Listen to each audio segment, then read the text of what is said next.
সঙ্গে পুরো গ্রামের একমাত্র যোগাযোগের রাস্তা হলো নদী বাঁধ।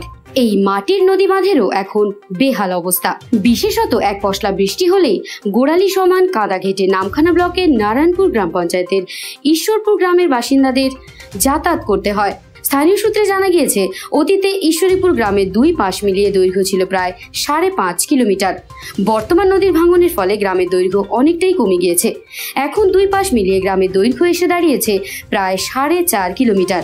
এই গ্রামে প্রায় 320টি পরিবার রয়েছে, প্রায় 1,500 মানুষের বসবাস। গ্রামবাসীদের অভিযোগ, এই দুর্ভোগের কথা সব দপ্তরে জানানো হয়েছে, কিন্তু আজও পর্যন্ত কোনো সুরাহা মেলেনি।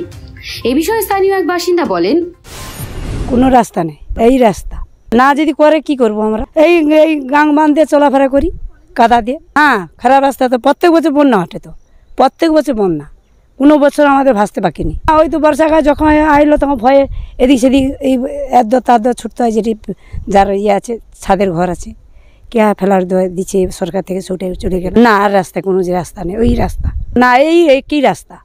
কতদিন বলা হয়েছে সরকারকে, তাও এটা বলক টলক করে দাও, পিছনে পিছনে দেওয়া, তাও করেনি।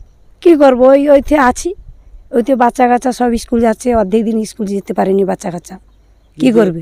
অসুস্থ হয়ে পড়লে ওই তোমার দলাই করে নিয়ে যাচ্ছে, নিয়ে নৌকোয় করে নিয়ে যাচ্ছে, নিয়ে তো একটা খেয়ে লোকা আছে রাক্ষস খাই থেকে সেতে।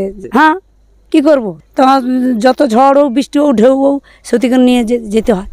কী করবো? না থাকলে রাস্তা, আমরা তো বলি যে একটা রাস্তাঘাট দাও আমাকে, তো সেরকম এলাকা বড়ো না, সেরকম তাহলে আমাকে বাঁধঘাটটা ভালো করে বলো।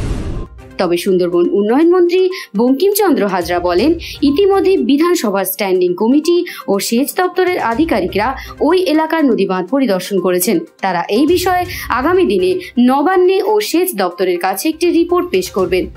গ্রামের রাস্তা নিয়ে যদি এলাকাবাসীর কোনো পরিকল্পনা থাকে, তারা জানালে নিশ্চিতভাবে ওই গ্রামের রাস্তা তৈরির ব্যবস্থা করা হবে।